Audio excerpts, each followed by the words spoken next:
Hello students, कैसे हैं आप सब। स्वागत है आप सबका एक बार फिर से आगाज़ इंस्टीट्यूट में। आज मध्य प्रदेश के इतिहास के अंतर्गत हम बात करेंगे ओलिकर वंश की।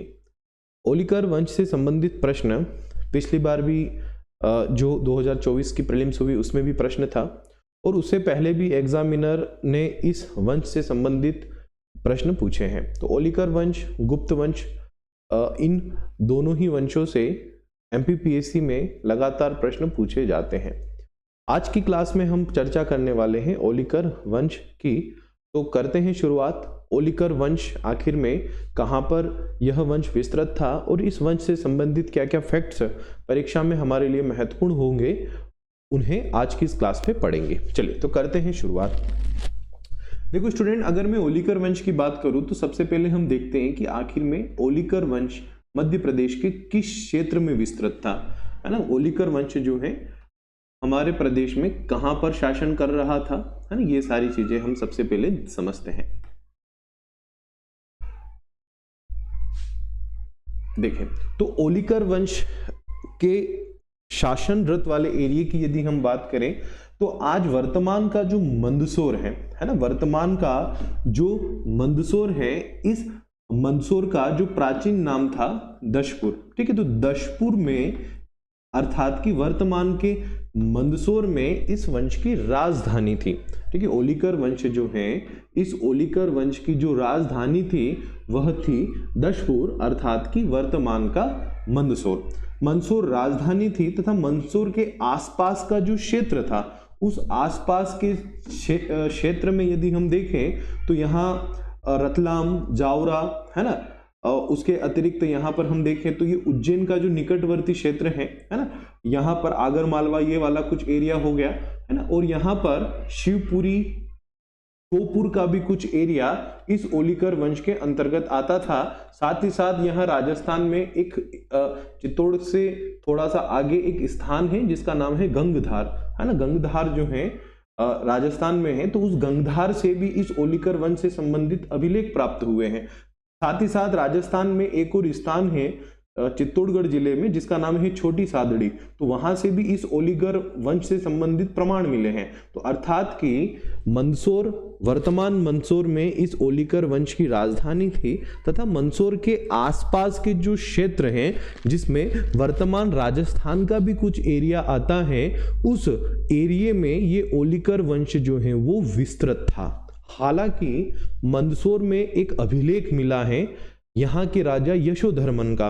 वो अभिलेख तो ये कहता है कि ओलिकर वंश का जो शासन वाला एरिया था, जिस एरिया में यशोधर्मन शासन कर रहा था, वो एरिया हिमालय से लेकर महेंद्र पर्वत तक, मतलब हिमालय से लेकर उड़ीसा तक और ब्रह्मपुत्र से लेकर गुजरात तक, ये पूरा का पूरा जो एरिया था, इस एरिया में यशोधर्मन का जो था वो शासन था, है ना। तो हो सकता है कि अभिलेख में राजा की बड़ाई करने के लिए जिसने अभिलेख लिखा उसने बड़ी अतिशयोक्ति कर दी हो, परंतु ये बात तो सत्य है कि जो मंदसौर का ओलिकर वंश था, इस ओलिकर वंश में जो शासक था यशोधर्मन, उसने बहुत अधिक ख्याति प्राप्त की और उसने अपने इस राज्य को बहुत अधिक विस्तृत किया था। हो सकता है ये कुछ समय के लिए ही रहा हो, बाद में वापस से उन क्षेत्रों पर दूसरे शासकों ने अधिकार जमा लिया हो, परंतु यशोधर्मन के समय ओलिकर वंश की जो सीमाएं हैं उनमें भारी विस्तार हुआ था। ठीक है, तो दशपुर इसकी राजधानी थी। जो मंदसौर का ओलिकर वंश था, है ना, मंदसौर का प्राचीन नाम दशपुर था, तो दशपुर राजधानी थी तथा दशपुर के अतिरिक्त जो राजस्थान का भी कुछ एरिया है वहां से भी हमें इस ओलिकर वंश से संबंधित शासकों के अभिलेख मिलते हैं, जिससे ये बात समझ में आती है कि मंदसौर के अतिरिक्त जो राजस्थान वाला, जो मंदसौर से लगता जो राजस्थान वाला क्षेत्र है, उस क्षेत्र में भी ओलिकर वंश के शासकों का जो है वो शासन था। ठीक है, उस समय कोई मध्य प्रदेश, उत्तर प्रदेश, राजस्थान, गुजरात हुआ नहीं करते थे ना। तो उस समय तो जहां तक पृथ्वी को आपने अपने कब्जे में ले लिया वहां पर आपका राज्य है ना। पहले कोई ऐसा राजस्थान नहीं था, मतलब ओलिकर वंश के शासकों को नहीं पता था कि भाई ये राजस्थान है, कि ये गुजरात है, कि ये महाराष्ट्र है ना। उनके लिए उस समय ऐसे कोई प्रदेश नहीं थे, वो तो देश की आजादी के पश्चात हमने हमारे भारत को प्रदेशों में बांटा। ठीक है, तो दशपुर का ओलिकर वंश की जो सीमाएं थी वो थोड़ा आपको आइडिया हो गया होगा कि ये मध्य प्रदेश के किस क्षेत्र में विस्तृत था। अब हम बात करें इसके शासकों के बारे में और किस समय पर यह वंश जो है वो विस्तृत था। ठीक है, तो देखो ओलिकर वंश की जो राजधानी थी वह थी दशपुर, है ना, वर्तमान का मंदसौर। चौथी शताब्दी के उत्तरार्ध में ये ओलिकर वंश जो था ये अस्तित्व में आया।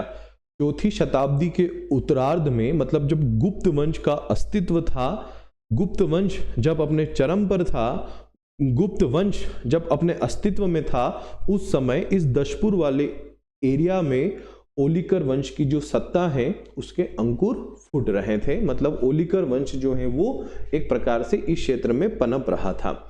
इसका प्रथम शासक जो है वो नरवर्मन को बताया जाता है कि ओलिकर वंश का जो प्रथम शासक था, है ना, ओलिकर वंश का जो प्रथम शासक था वह नरवर्मन था। ठीक है, वह नरवर्मन था या फिर नरवर्मा, है ना, नरवर्मन, या कहीं कहीं किताबों में इसे नरवर्मा भी लिखा है। तो नरवर्मन या नरवर्मा जो था इस ओलिकर वंश का प्रथम शासक था। ठीक है, ये आपको याद रखना है। प्रारंभ में जो ओलिकर शासक थे वो गुप्त वंश के सामंत थे, मतलब ये गुप्तों के अधीन थे, स्वतंत्र इनकी सत्ता नहीं थी, गुप्तों के अधीन ही, गुप्त वंश के अधीन ही ये यहाँ पर शासन कर रहे थे। मतलब यहाँ से टैक्स का कलेक्शन करके ये गुप्त राजाओं को देते थे। ठीक है, इस ओलिकर वंश का जो सबसे शक्तिशाली शासक था वो था यशोधर्मन या यशोवर्मन, या जिसे विष्णुवर्मन भी लिखा गया है ना, यशोधर्मन, यशोवर्मन, विष्णुवर्मन। ठीक है, तो इस वंश का जो सबसे शक्तिशाली शासक था वो था यशोधर्मन। ठीक है, यशोधर्मन ओलिकर वंश का सबसे प्रतापी शासक था। जितने भी शासक हुए ओलिकर वंश में, उन सब शासकों में सबसे प्रतापी शासक जो था वो यशोधर्मन था।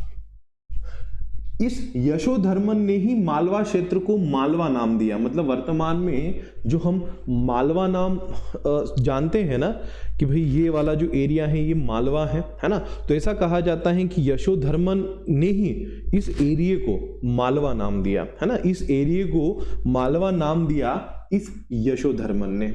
मंदसौर अभिलेख जो है उस मंदसौर अभिलेख का संबंध ओलिकर वंश से ही है, और मंदसौर अभिलेख से हमें रेशम बुनकरों की जानकारी मिलती है। हम गुप्त वंश में भी पढ़ चुके हैं।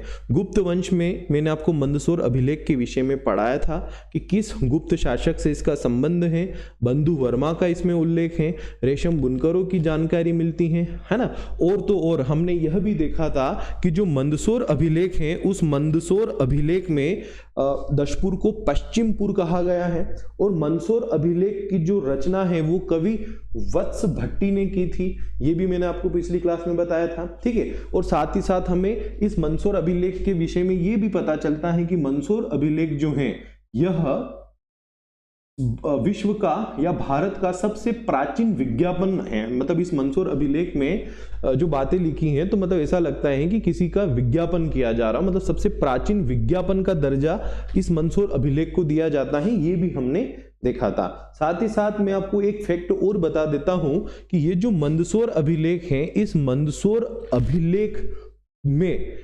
मंदसौर को उस समय जिसका नाम दशपुर था, वर्तमान में मंदसौर, उस समय नाम था दशपुर, तो दशपुर को पृथ्वी का तिलक कहा गया, है ना, पृथ्वी का तिलक कहा गया दशपुर को। मंदसौर अभिलेख में या दशपुर अभिलेख में पृथ्वी का तिलक कहा गया, किसे? दशपुर को। दशपुर को क्या लिखा है? पृथ्वी का तिलक, कि ये पृथ्वी का तिलक है। एग्जामिनर पूछ सकता है कि निम्न में से किस शहर को प्राचीन अभिलेखों में पृथ्वी का तिलक कहा गया? तो किसे कहा गया? दशपुर को। वर्तमान के मंदसौर को पृथ्वी का तिलक कहा गया, ये आपको याद रखना है। ठीक है, एग्जाम में प्रश्न आया था अभी 2024 की परीक्षा में, है ना, आप सबको पता ही होगा। मैंने पिछली क्लास में, मतलब जो गुप्त वाली हमारी क्लास थी, उस गुप्त वाली क्लास में मैंने आपको बताया भी था इस विषय में, मंदसौर अभिलेख के विषय में। ठीक है, अब देखो स्टूडेंट, एक चीज मैं और आपको यहाँ पर बता देता हूँ कि जो रेशम बुनकरों की हमें जानकारी मिलती है ना मंदसौर अभिलेख से, तो मंदसौर अभिलेख में रेशम बुनकरों को तंतु आया लिखा है ना। एग्जामिनर हो सकता है ये प्रश्न भी कर ले, क्योंकि एग्जामिनर जो है ना बड़ा ही चालाक है ना। ऐसे ऐसे प्रश्न ही वो उठा कर लाता है कि मंदसौर अभिलेखों में रेशम बुनकरों के लिए कौन सा शब्द प्रयोग किया गया है। मतलब तंतु आया की पहचान हमने रेशम बुनकरों से की कि भाई ये जो तंतु आया शब्द लिखा है ना, इस तंतु आया शब्द का मतलब हो रहा है रेशम बुनकर, है ना। ये तो आज हमने पहचाना, तो रेशम बुनकर नहीं लिखा है उस अभिलेख में, क्या लिखा है, तंतु आया। तो एग्जामिनर पूछ सकता है कि मंदसौर अभिलेख में रेशम बुनकरों को किस नाम से संबोधित किया गया है, किस नाम से उनका उल्लेख किया गया है। तो मंदसौर अभिलेख में रेशम बुनकरों का जो उल्लेख किया गया, वह उल्लेख किया गया तंतु आया, है ना। ये नाम आपको याद रखना है, तंतु आया नाम से उल्लेख किया गया है रेशम बुनकरों का। और ये मंदसौर अभिलेख आप यहाँ स्क्रीन पर देख भी सकते हो, ये मंदसौर अभिलेख है ना, जो खुदाई में प्राप्त हुआ था। ठीक है, चलिए, तो मंदसौर अभिलेख से संबंधित ये फैक्ट आपको याद रखना है। चलिए, अब हम इस वंश के कुछ प्रमुख शासकों की बात करें तो एक शासक का नाम मिलता है विश्ववर्मन, है ना। कुमारगुप्त ने इसे हराया था, विश्ववर्मन को कुमारगुप्त ने हराया था, और दशपुर जो है वो गुप्तों के अधीन हुआ था विश्ववर्मन के समय। बंधुवर्मन एक शासक था जिसकी जानकारी हमें मंदसौर अभिलेख से मिलती है ना, ये मंदसौर अभिलेख। और बंधुवर्मन या बंधुवर्मा के विषय में हम पिछली क्लास में पढ़ भी चुके हैं, जो हमारी मध्य प्रदेश में गुप्त वंश वाली क्लास थी, उसमें मैंने आपको बंधुवर्मा के विषय में पढ़ाया भी था, है ना। बंधुवर्मा के विषय में मैंने आपको बताया भी था। ठीक है, तो ये जो बंधुवर्मा है, इस बंधुवर्मा के विषय में हम बात कर चुके हैं। ठीक है, तो ये प्रतापी शासक थे गुप्त वंश के, ओलिकर वंश के, विश्ववर्मन, बंधुवर्मन, यशोवर्मन। आगे हम और भी शासकों के विषय में बात करेंगे। चलिए, अब देखो स्टूडेंट, मैं आपको एक बात भी बता देता हूं। ये जो विश्ववर्मन है, इस विश्ववर्मन से संबंधित एक अभिलेख हमें मिलता है। ठीक है, वो अभिलेख मिलता है गंगधार से। ये गंगधार राजस्थान में है ना। तो इस राजस्थान के गंगधार अभिलेख से हमें इस विश्ववर्मन की जानकारी प्राप्त होती है, या विश्ववर्मा या विश्ववर्मन जो ओलिकर वंश का शासक था, इसकी जानकारी मिलती है हमें गंगधार अभिलेख से, है ना। तो गंगधार अभिलेख कौन से शासक का था, विश्ववर्मन का, है ना। ये आपको याद रखना है। गंगधार अभिलेख जो है ये विश्ववर्मन का अभिलेख था, जिसमें हमें यह पता चलता है कि मंदसौर का या दशपुर का विश्ववर्मन जो है वो शासक था और एक स्वतंत्र शासक था। ये गंगधार अभिलेख से पता चलता है ना। तो ये गंगधार अभिलेख भी आप याद रखिएगा। चलिए, अब देखो बढ़ते हैं आगे। एक अभिलेख मिला है रीस्थल शिलालेख, है ना। रीस्थल एक स्थान है जहां से शिलालेख मिला, मंदसौर का ही है ये स्थान, रीस्थल। तो रीस्थल शिलालेख जो कि रीस्थल नामक स्थान पर मिला, तो रीस्थल शिलालेख जो कि 515 ईस्वी का बताया जाता है, इसके अनुसार प्रकाश धर्मा नामक एक शासक था जिसने रीस्थल में प्रकाशेश्वर का शिव मंदिर तथा विभीषण तड़ाग का निर्माण करवाया था और भागवत प्रकाश की उपाधि धारण की थी।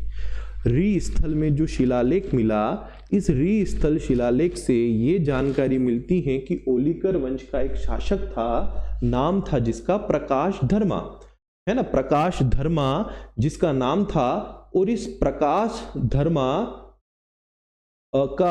प्रकाश धर्मा ने रीस्थल में एक प्रकाशेश्वर का शिव मंदिर बनाया था तथा विभीषण तड़ाग का निर्माण करवाया था और भागवत प्रकाश की उपाधि धारण की थी। तो अगर एग्जामिनर प्रश्न करे कि किस ओलिकर वंश के शासक ने भागवत प्रकाश की उपाधि धारण की थी, प्रकाश वर्मा ने, ठीक है। या विभीषण तड़ाग कहाँ है, दशपुर में, मंदसौर में। विभीषण तड़ाग का निर्माण किसने करवाया था, प्रकाश धर्मा ने।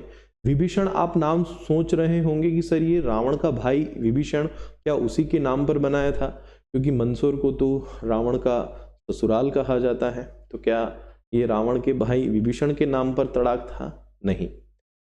इस ओलिकर वंश में एक शासक था, नाम था जिसका विभीषण धर्मा, है ना। ओलिकर वंश का एक शासक था जिसका नाम था विभीषण धर्मा, जो कि संभवतः प्रकाश धर्मा से पहले शासक था, तो उसके नाम पर ही इसका नाम विभीषण तड़ाग है, ये आपको याद रखना है।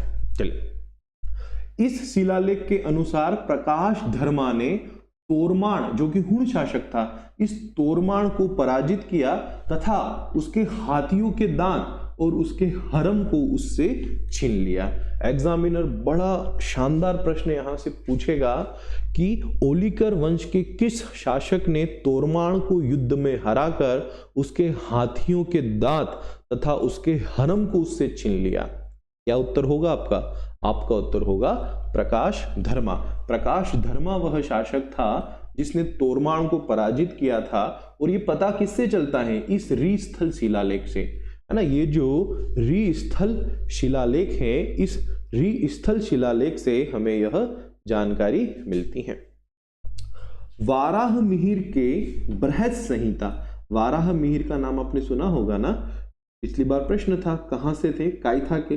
तो जो वाराह मिहिर है, इन वाराह मिहिर की एक पुस्तक है बृहत संहिता, इसमें आदित्य वर्धन और द्रव्य वर्धन का उल्लेख मिलता है, जिनके बारे में यह अनुमान लगाया जाता है कि ये दोनों ओलिकर वंश के ही शासक थे। कौन? आदित्य वर्धन और द्रव्य वर्धन। वारामिहिर ने इनको अवंतीपति कहा, है ना, इनको अवंती का शासक कहा। तो ऐसा कहा जाता है कि भाई दशपुर के ये शासक थे और अवंती अर्थात कि उज्जैन भी इनके अंडर में ही था, और वाराहमिहिर ने इनको अवंतीपति लिखा, और ये आदित्यवर्धन और द्रव्यवर्धन जो है ये ओलिकर वंश के ही शासक शायद हो सकते हैं। ये विद्वान जो इतिहासकार हैं वो अनुमान लगाते हैं। ठीक है, तो ये भी आपको याद रखना है। नेक्स्ट, प्रकाश धर्मा के पश्चात, ये धर्म लिखा है प्रकाश धर्मा, है ना। प्रकाश धर्मा के पश्चात यशोधर्मन शासक हुआ, जो इस वंश का सबसे महान शासक था। यशोधर्मन संभवतः प्रकाश धर्मा का बेटा था, है ना। यशोधर्मन संभवतः प्रकाश धर्मा का पुत्र था, जो प्रकाश धर्मा के पश्चात इस वंश का शासक बना, और ये इस वंश का सबसे महान शासक था। गुप्त के पतन के समय, है ना, मतलब जब यशोधर्मन शासक बना ना, तब गुप्त वंश भी अपनी पतन की अवस्था में था। मतलब गुप्त वंश भी जो था वो मतलब एक प्रकार से अपने पतन की ओर अग्रसर था। उसके शासक इतने इतने निर्बल थे कि वो इतनी बड़ी गुप्त सत्ता को नहीं संभाल पाए, और ऐसा कहा जाता है कि यशोधर्मन ने अपने आप को गुप्तों से स्वतंत्र घोषित कर दिया था। मतलब ओलिकर वंश का वह शासक जिसने अपने आप को गुप्त साम्राज्य से स्वतंत्र घोषित किया, वह शासक था यशोधर्मन या यशोवर्मन। मंदसौर से इसके दो अभिलेख मिलते हैं, है ना। यशोवर्मन के मंदसौर से दो अभिलेख मिलते हैं। पिछली पीएससी में प्रश्न था यशोवर्मन से। मंदसौर से इसके दो अभिलेख प्राप्त हुए हैं। पहला अभिलेख जो है वो तिथि विहीन है, और दूसरा अभिलेख जो है वो 532 ईस्वी का है, जो कि मंदसौर के समीप एक स्थान है जिसका नाम है सोंधनी या सौंधनी, है ना। तो इस सोंधनी नामक स्थान से इस यशोवर्मन का अभिलेख प्राप्त हुआ है। पिछली पीएससी में प्रश्न भी यहां से आया था। तो इस सोंधनी अभिलेख को जॉन फ्लिट ने 1884 में खोजा था। सोंधनी अभिलेख को जॉन फ्लिट ने 1884 में खोजा था, और 1886 में पहली बार इसे प्रकाशित किया था। मतलब इसको पढ़ा और इसको प्रकाशित किया, क्योंकि आप ये अभिलेख देख सकते हो यहाँ पर, ये अभिलेख है ना। अब ये कौन सी लिपि में है? ये ब्राह्मी लिपि में है ना। ये जो अभिलेख है, हम जिस सोंधनी अभिलेख की बात कर रहे हैं, ये ब्राह्मी लिपि में लिखा हुआ अभिलेख है ना। ब्राह्मी लिपि का यूज किया गया है। भाषा है इसकी संस्कृत, है ना, संस्कृत भाषा है, लेकिन लिपि कौन सी है? ब्राह्मी है। तो इसको पहले पढ़ा गया कि भाई किस शब्द का क्या मतलब हो रहा है ना।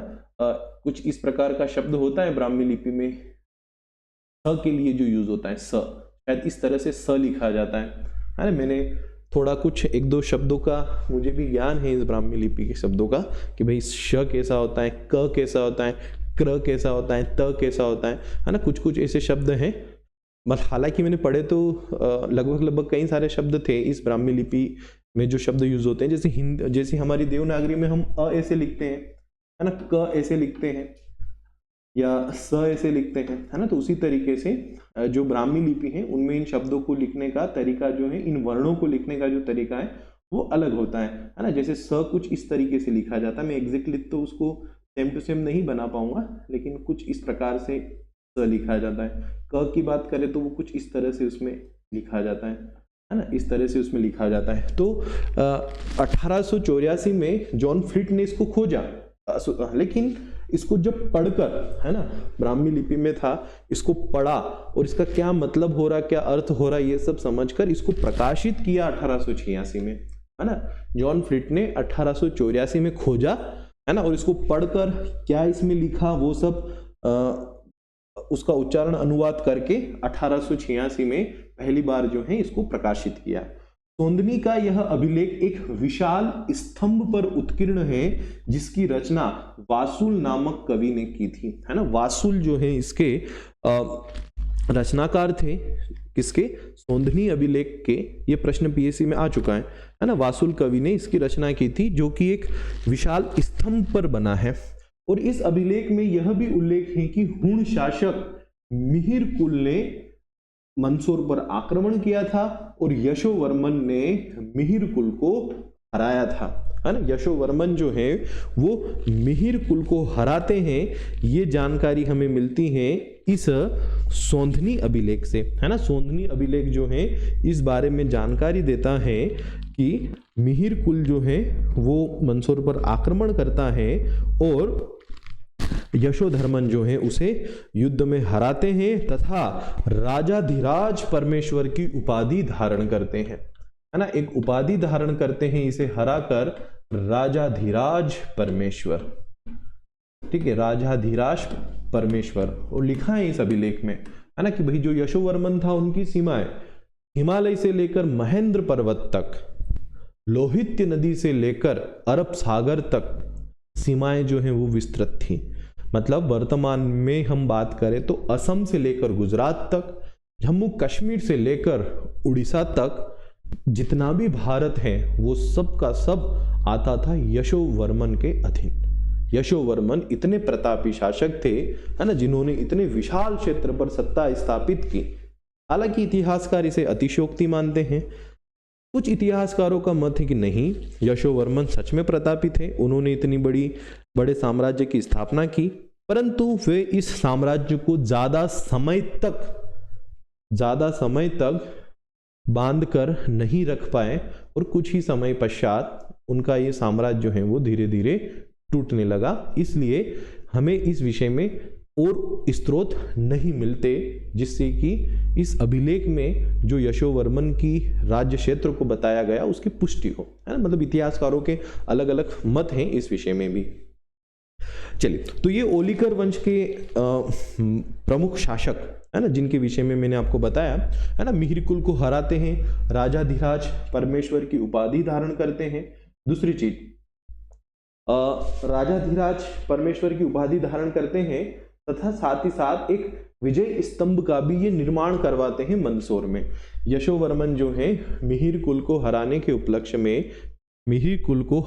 उपलक्ष्य में विजय स्तंभ का भी निर्माण करवाते हैं, ये भी आपको याद रखना है। और देखो एक चीज और मैं बता देता हूं आपको कि ओलिकर वंश से संबंधित जितने भी अभिलेख मिले हैं उन अभिलेखों में एक चीज कॉमन रही है कि वो अभिलेख ओम से शुरू होते हैं, है ना। ओम उनमें पहला शब्द है। और कुछ अभिलेख तो ऐसे हैं, जैसे हम मंदसौर अभिलेख की ही बात करें तो उसमें शिव की स्तुति भी की गई है, मतलब शिव के बारे में भी बताया गया है, शिव की उपासना की गई है, शिव को बताया गया है ना। और भगवान पशुपतिनाथ जो है मंदसौर में, आप सबने जिनके विषय में सुना होगा, देखा होगा, दर्शन भी किए होंगे, तो इतिहासकारों का ये भी मत है कि ओलिकर वंश के समय यहाँ पर भगवान पशुपतिनाथ का मंदिर भी था, जिसे बाद में आक्रमणकारियों ने तोड़ दिया और उनकी जो मूर्ति थी उसे शिवना में फेंक दिया। और बाद में 20वीं शताब्दी में फिर उस मूर्ति को खोजा गया और फिर उस मूर्ति को खोजकर फिर शिवना नदी के तट पर एक भव्य मंदिर का निर्माण किया गया। तो भगवान पशुपतिनाथ का जो संबंध है, मतलब मैं ये नहीं कह रहा कि एकदम उसके हमें एकदम पुष्ट प्रमाण मिलते हैं, परंतु इतिहासकार जो हैं बिल्कुल इसको पुष्ट करते हैं कि ओलिकर वंश के शासकों ने ही इस इसका निर्माण करवाया था, क्योंकि ओलिकर वंश के शासकों में से कई शासक थे जो परम शिव भक्त थे, है ना, परम शिव भक्त थे। और ये बात उनके अभिलेखों से पता चलती है, क्योंकि अभिलेख लिखने से पहले ओम लिखा, साथ ही साथ शिव की महिमा, शिव का उल्लेख किया, मतलब शिव के विषय में बताया, और फिर उसके बाद वो राजा के विषय में बताते कि भाई ये शासक ऐसा था वैसा था, ये सारी चीजें, ठीक है। तो ओलिकर वंश जो था एक बड़ा इस क्षेत्र का महान वंश था, है ना, महान शासक इसमें हुए हैं। यशोवर्मन के पश्चात यज्ञसेन, वीरसोम, भास्कर वर्मा, कुमार वर्मा, कृष्ण वर्मा, है ना, इस प्रकार से और भी शासक हुए, परंतु कोई भी यशोवर्मन जितना प्रतापी नहीं हुआ। और ऐसा कहा जाता है कि संभवतः जो छठी शताब्दी थी, है ना, जो छठी शताब्दी थी, उस छठी शताब्दी के खत्म होते होते ये ओलिकर वंश भी जो था वो पूरी तरह से इस क्षेत्र से मतलब खत्म हो गया, इस क्षेत्र से उसका पतन हो गया। मतलब ओलिकर सत्ता जो थी, जो कि तीसरी शताब्दी के उत्तरार्ध में शुरू हुई थी, जो कि छठी शताब्दी के उत्तरार्ध में पूरी तरीके से उस ओलिकर वंश की सत्ता का पतन हो गया, क्योंकि यशोवर्मन के पश्चात यज्ञसेन, भास्कर वर्मा, इस प्रकार के जो शासक हुए, कुमार वर्मा, ये इतने प्रतापी नहीं थे, है ना, जो इस सत्ता को संभाल सके। और बाद में अन्य राजवंशों द्वारा, है ना, इस क्षेत्र को जीत लिया गया। आगे राजपुताना के अंतर्गत ये क्षेत्र चला जाएगा, है ना। तो मतलब आगे और भी कई सारे ऐसे वंश आते हैं जो इस क्षेत्र पर अपना अधिकार कायम करते हैं, ठीक है, वो हम आगे पढ़ेंगे अभी इतिहास में। चलिए, तो ये गुप्त वंश ओलिकर वंश के विषय में कुछ महत्वपूर्ण बातें हुई जो आपको याद रखना है, ठीक है। ओलिकर संता जो है वो इस क्षेत्र में प्रबल रूप से विस्तृत थी। अब देखो, एक फैक्टर मैं आपको बताता हूं,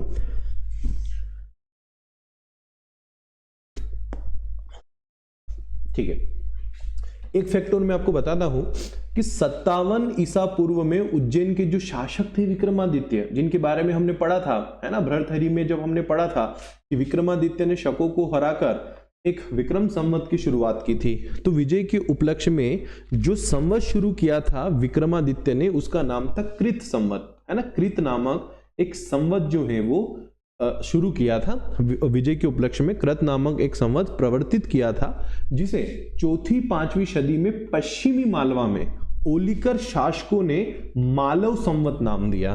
मतलब विक्रमादित्य का जो संवत था, जो कृत संवत के नाम से प्रवर्तित हुआ था, उसे चौथी 5वीं सदी में जो पश्चिम मालवा में जो ओलिकर शासक थे, उन्होंने उसे मालव संवत नाम दिया था। तथा 8वीं सदी के उपरांत से लेकर आज तक इस संवत को हम विक्रम संवत के नाम से जानते हैं। मतलब कि विक्रम संवत, मालव संवत और कृत संवत, ये एक ही संवत के नाम है। और यहां से भी परीक्षक प्रश्न परीक्षा में कर चुका है, तो इसलिए ये भी आपको अच्छे से याद रखना है, यहां से भी प्रश्न परीक्षा में हो सकता है।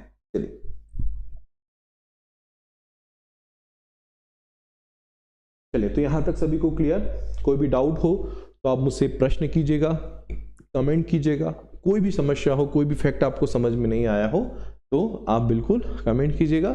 मिलते हैं हम अगली क्लास में, जहां पर हम मध्य प्रदेश में स्थापित और भी अन्य राज्यों को पढ़ेंगे, राजवंशों को पढ़ेंगे, है ना, जिसमें मोखरी वंश होगा, वर्धन वंश होगा, परिव्राजक वंश होगा, उच्च कल्प के राजवंश होंगे, मैकल का पांडु वंश होगा, वल्लभी का मैत्रक वंश होगा, ठीक है। साथ ही साथ हम राष्ट्रकूट वंश को भी देखेंगे, शैल वंश की भी हम बात करेंगे। फिर उसके पश्चात मध्य प्रदेश में एक जो हम बोल सकते हैं कि एक शक्तिशाली वंश, जो कि मध्य प्रदेश के अधिकतम हिस्से को अपने अंतर्गत मिलाएगा, और वो शासक, वो राजवंश होगा गुर्जर प्रतिहार वंश, है ना। गुर्जर प्रतिहार वंश में आपने नाम सुना ही होगा एक शासक का, जिस पर बहुत सारे विवाद भी हैं, है ना, और उस शासक का नाम है मिहिर भोज। हालांकि शासक पर कोई विवाद नहीं है, उस शासक के वंश को लेकर कई सारे विवाद हैं। विवादों की स्थान पर हैं। हमें गुर्जर प्रतिहार वंश के उस शासक मिहिर भोज के विषय में पढ़ना है और हम गुर्जर प्रतिहार के वंश के शासक मिहिर भोज को आगे आने वाली क्लासेस में पढ़ेंगे। पूरा मध्य प्रदेश का इतिहास हम धीरे धीरे करते हुए आगे बढ़ेंगे और अच्छे से इसे कंप्लीट करेंगे। और ये इतिहास जो मैं आपको पढ़ा रहा हूँ ये प्री में तो आपको काम करेगा ही करेगा। आप विश्वास कीजिए, आप इन क्लासेस को पढ़कर आप नोट्स बना लोगे अच्छे से, या अच्छे से आप जब अपने कॉपी में सारी चीज़ें लिख लोगे, आप मेरे इन शब्दों को भी लिख लो, यही नोट्स आपको मेंस में भी काम आएंगे। ज़्यादा नहीं तो 80 से 90% इन नोट्स से आपका काम मेंस के लिए भी होगा।